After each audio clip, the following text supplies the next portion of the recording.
Buongiorno a tutti. Good afternoon, everybody.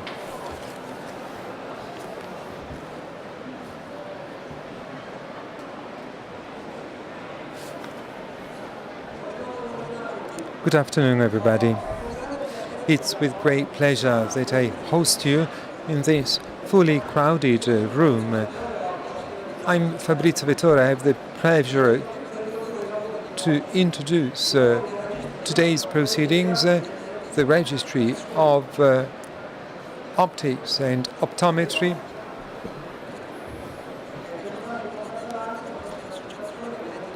You have various associations involved in this registry. Federottica, the registry of optometrists, Aloeo, Sopti, and the contribution of Assogruppi Ottica.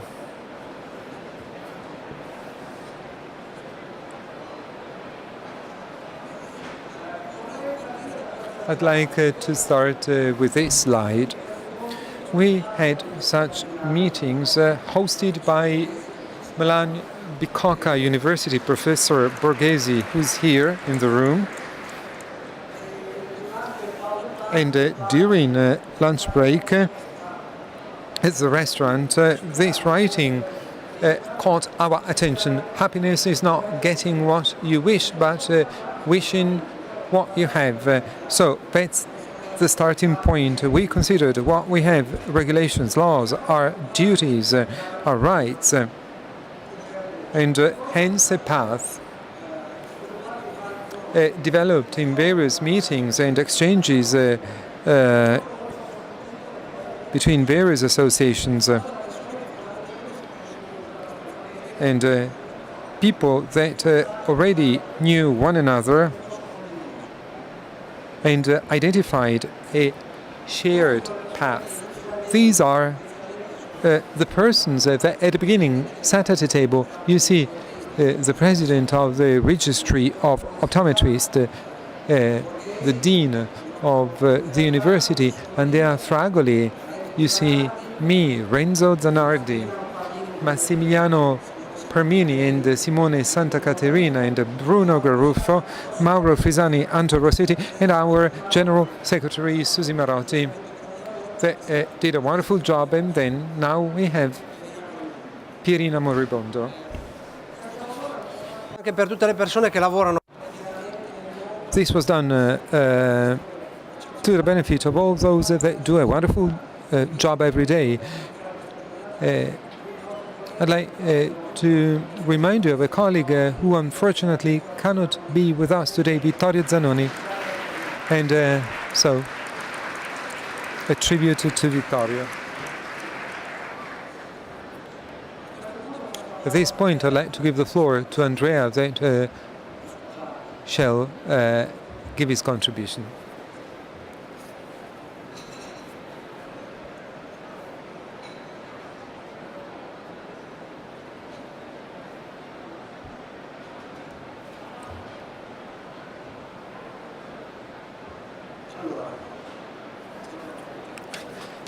Good afternoon, everybody. Words are important. As is said by Nanni Moretti in Palombella Rosa, words are really important. Words are so important that I decided to write my speech. I won't speak off the cuff. Speaking off the cuff is much better, it's more involving, but as what we're going to say today is of crucial importance, words have been written down, and as words have been written down, they stay. The terminology choice is not arbitrary. Every lexical preference expresses our way of conceiving reality, and in this case of conceiving a profession. For decades, our category has been split into two opposing factions for a problem that has created divisions that can just give an advantage to all of those that do not want progress. So our group was set up also for this purpose, to go beyond divisions. And apart from other reasons we shall mention, I and colleagues So this division I talked about short ago is connected to the perception of our professional model. On the one hand, it is characterized by a common sense of belonging to the same professional category. On the other hand, you have diversification because you have different ways of training and different skills and competencies. Federottica has always been in favor for the figure and definition of a professional figure. The optometrist and optician, according to the Spanish and Scandinavian countries, and conversely, Sopti and others historically has spoken about a double training model and, as a consequence, a double profession, optician and optometrist, the Anglo-Saxon model.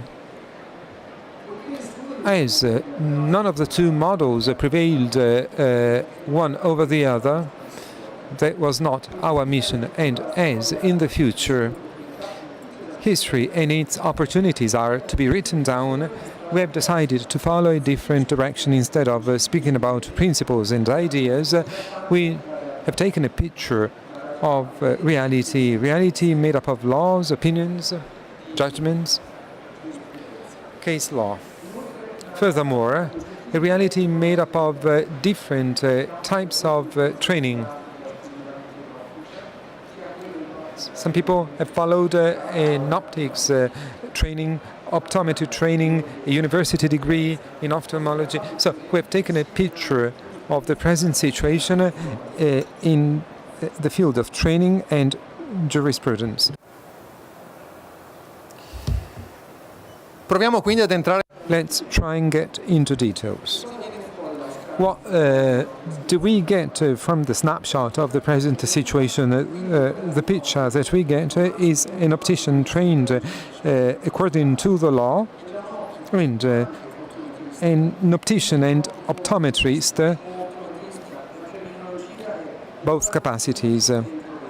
Terminology is not a problem, and apart from basic training, you have an optometry course, optometry training,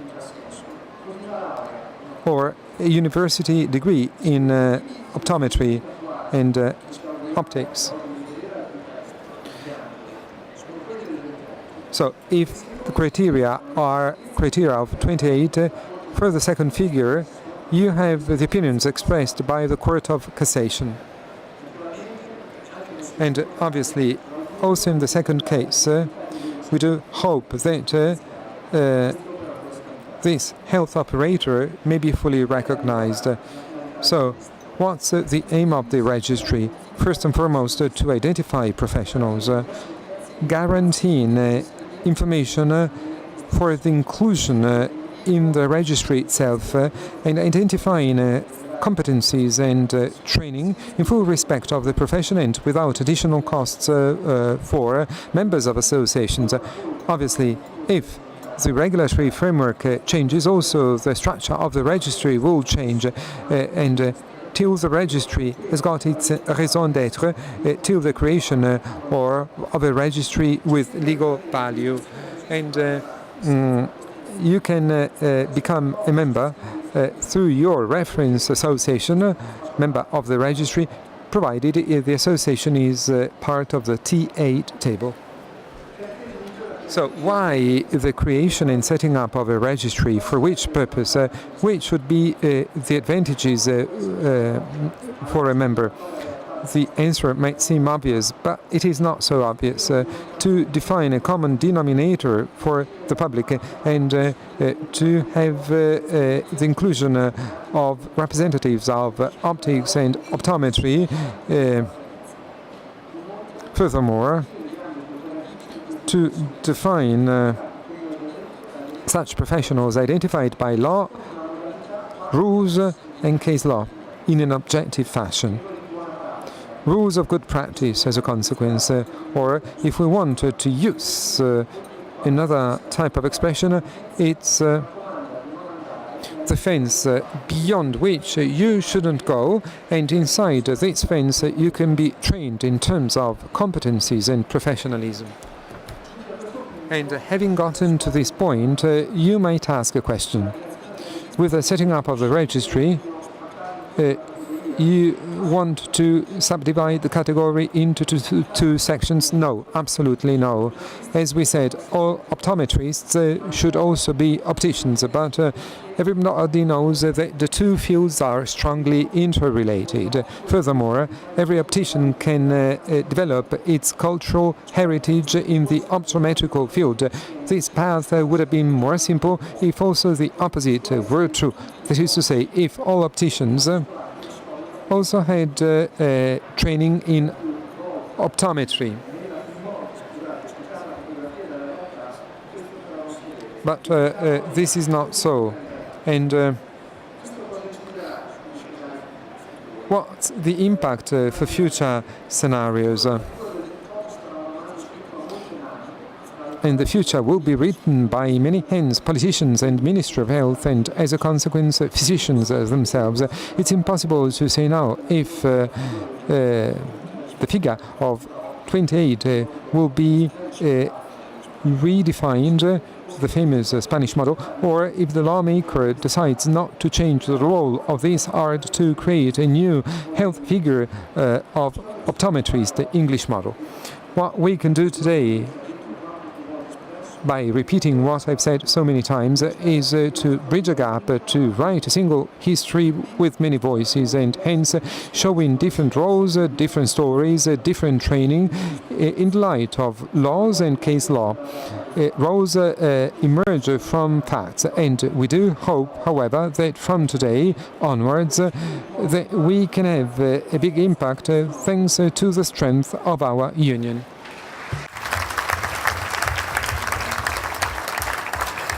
Grazie Andrea. Thanks a lot, Andrea. I'd like to simply remind you and tell you that at the entrance you can get a paper to ask questions. If you want to ask questions, please write them down. I now give the floor to Mauro Frisani or Anto Rossetti. No, I don't have a split personality. I'm Mauro Frisani. Rossetti must be mentioned because he actively cooperated and to the development of what we've done. Rossetti has always physically participated.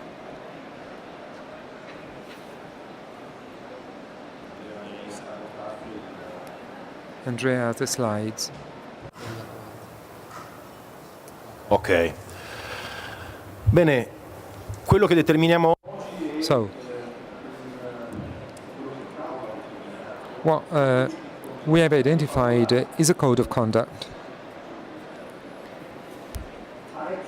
And code of conduct is an important expression in common with other professions, and it is demanded by the law.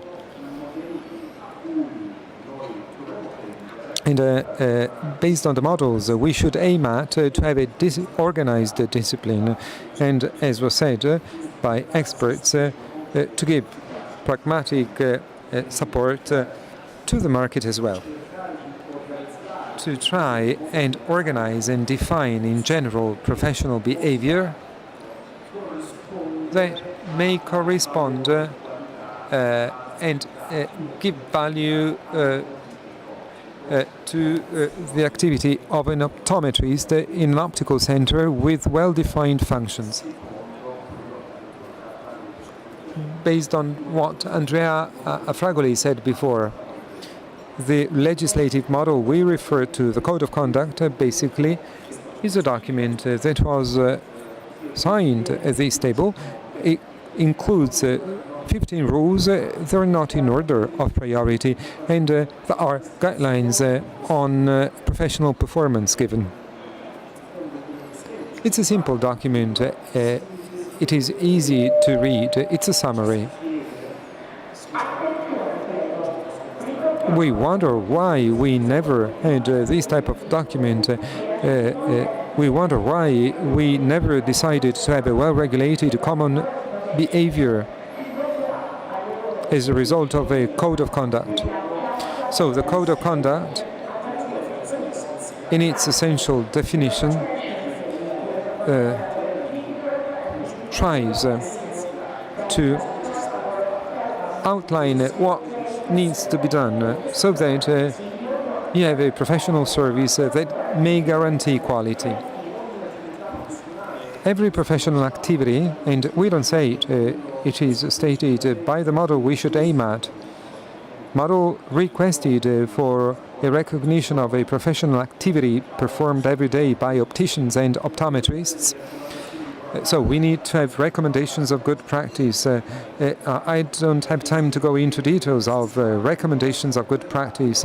Recommendations of good practice should be drawn up by a technical scientific association that should be separate from a trade union association. Today, behavioral rules mustn't be drawn up by a trade association.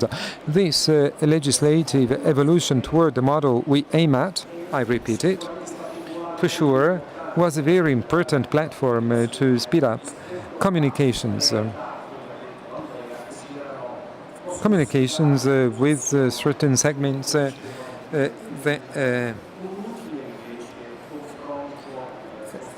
didn't create a constructive exchange. So such recommendations of good practice should have scientific basis. You need professional attention. You cannot invent science. It's something scientific. You need important reference models.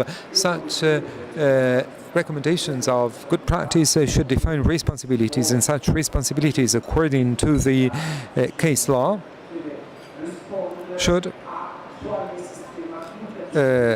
refer to the interdisciplinary context where the optician and optometrist act. Interdisciplinarity, the word itself is compulsory and necessary.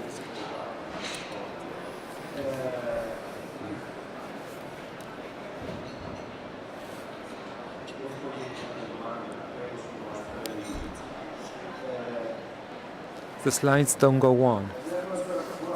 So recommendations of good practice, as described previously, should respond to types of responsibilities: direct responsibility and responsibility primary requests. A request made in an optical center where you have an optometrist, what should be done and how it should be done. And so direct responsibility. I sign a piece of paper where I state what I've done. There's a report where my responsibility is defined, but also indirect responsibility that defines to interdisciplinarity, so that there's a recognition of the optical center with an optometrist inside that is responsible toward the other figures of the world vision. So the contribution is to protect vision and active participation in protection of vision, apart from giving support to the market and enhancing quality. Now, good practice recommendations should define self-discipline, limitations and limits, and obviously they shouldn't be restrictive, and an individual responsibility should be granted so that practices in our world can find a space also for development and for the purpose of development. If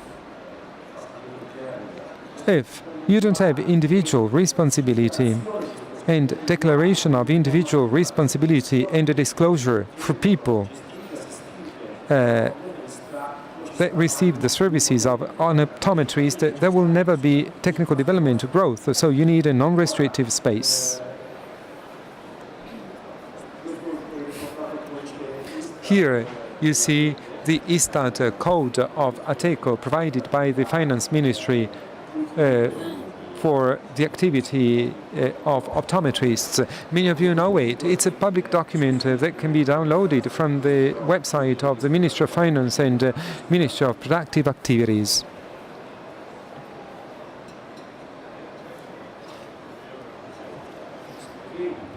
So, to conclude, we're extremely proud to participate in this inter-association table. There's a set of, we have a scientific association and we need to take a step at a time. We're fully aware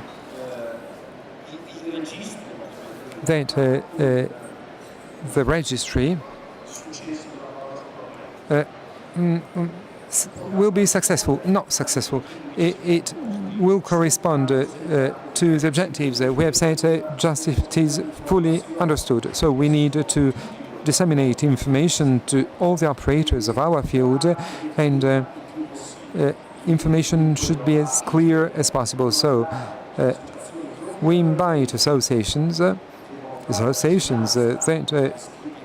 should act as supervisors of members of the registry. If you are not part and member of an association, it's impossible to control the registry. So we need the supervision of every member by the association. So let's have an exchange and communicate in the best possible way our ideas. Thank you so much.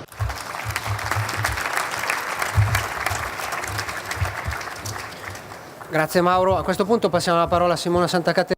Now, Simone Santacatterina will go into the technical details of the registry. Good morning. So you may all wonder how to register. So the process encompasses 3 stages, although we are going to support you during registration, because as we said, it is important to go through an association. So the association will provide for the master data, so name, surname, all the data that the association has, such as taxpayers code, etc. So all this data will be automatically entered into this registry, and despite of that, a time frame has to be taken into account before the name is published, because data has to be checked. So once the names are entered, you will automatically receive an email on your address, so the address that you gave to the association, stating that you've been registered accordingly, so on the Italian website, and you will automatically receive a login and a password to start the second stage. The second stage is the finalization of your registration. You will find some data that have already been filled, and this is the data that the association already had, and additional fields that you have to fill out. And why that? Because, as we said, we have to try and understand what type of information we received. So you have to specify your professional certificate, so the year and the institute that released the certificate. The same applies to the degree in optometry. You have to specify the year and the university that released the degree, and any master courses in optometry. We all know that training and education is extremely heterogeneous, so you have to specify the number of training hours, the years of professional experience, and any continuous education courses. And within the CE courses, you have to specify the number of hours. So this set of information will allow us to understand what type of training you received. The most important piece of data, however, is your certification in optics and any certificate or degree you may have received. But it is very user-friendly. And then data, that's the third stage, has to be validated. There is a protocol that we are currently using, and that is still under discussion for certain items. So it's very easy when an optician has the certificate to carry out his or her job. Well, you can do so. But master courses in optometry are much more difficult because minimum requirements have to be identified. And in this respect, parameters will be fixed based on the first data we receive. This is the registration for you as practitioners. You are somehow supported during the registration, as I said. As a last stage, we have a fourth stage, which actually comes before the other stages, and this is what associations have to do. This technical commission is made up of the associations that we mentioned. At this stage, we are now checking whether there are any further associations which may be interested in participating in the process, and there are.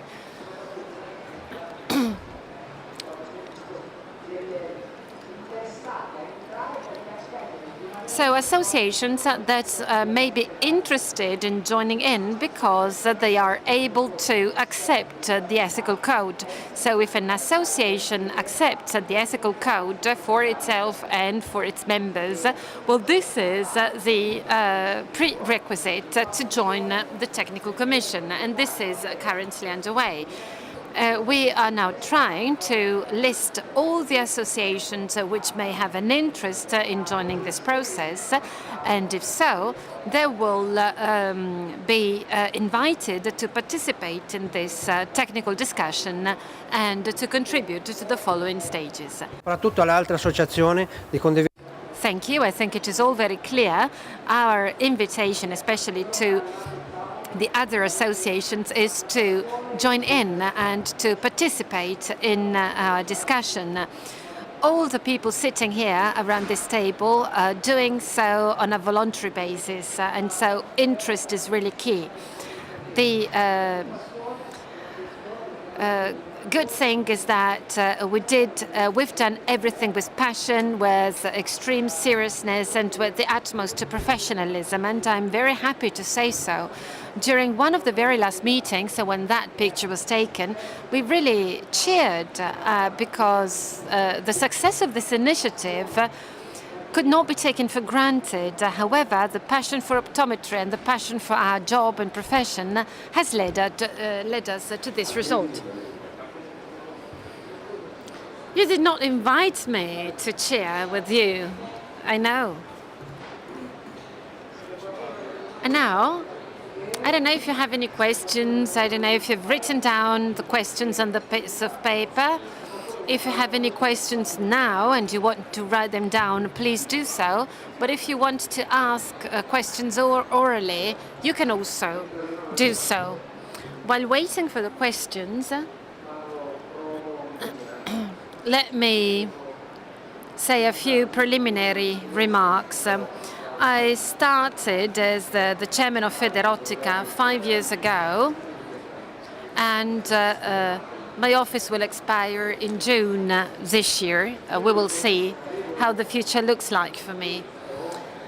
I promised to myself, and as I said when I was appointed, I said I would do all my best to try and gather an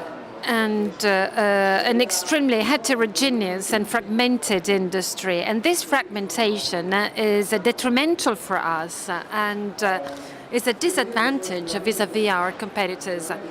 However, I must say I'm very satisfied, and I'm very satisfied because we've worked the right way, with passion, with dedication. We needed time. This is not something that can be achieved overnight, but the result achieved is really impressive.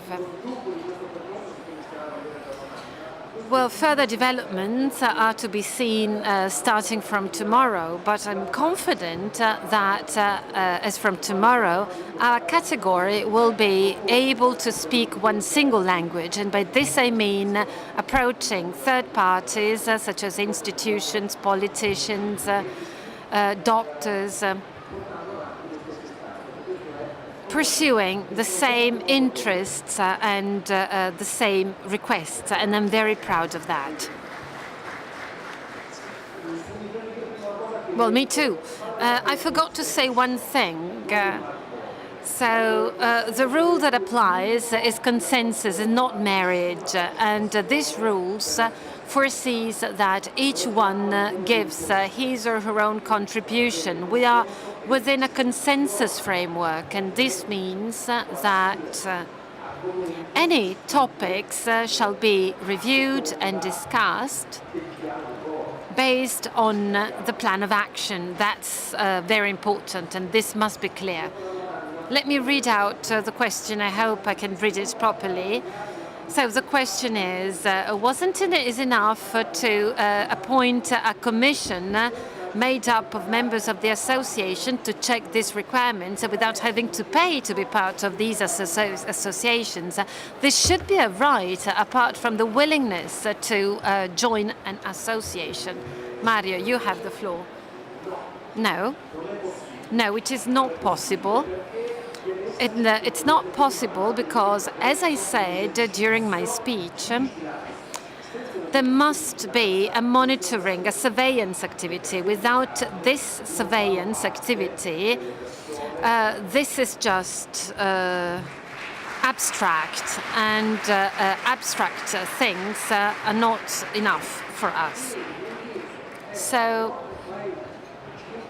our invitation is that new symbols can be added to the 5 existing ones. So any symbols that belong to representative associations, well, we actually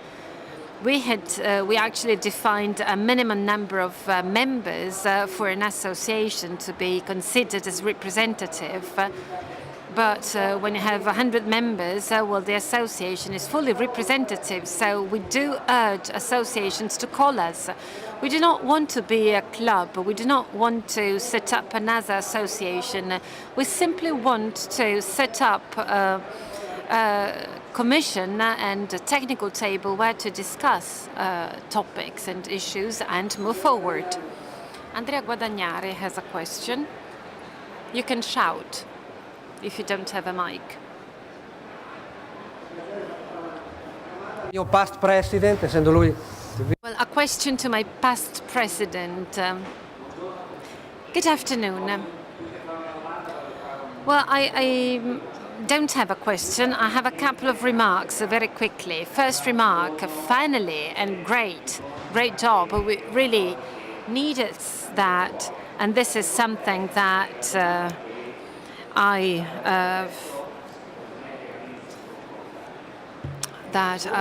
very proud of. Well, the question we have just answered is really disappointing. How can an industry move forward if nobody is able and is willing to engage him or herself?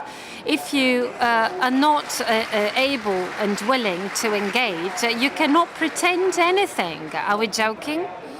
We are talking here about our future. And here there are people who are devoting days of work for you and on your behalf.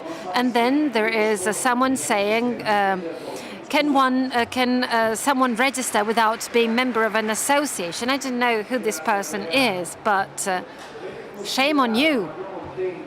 Well, you have to consider that there are requirements to fulfill. We are within a regulatory framework, and requirements are provided. So we are not in the Far West, we are in Italy, and we are in a European Union. We have to stick to certain parameters and to the rules and regulations of our regulatory framework.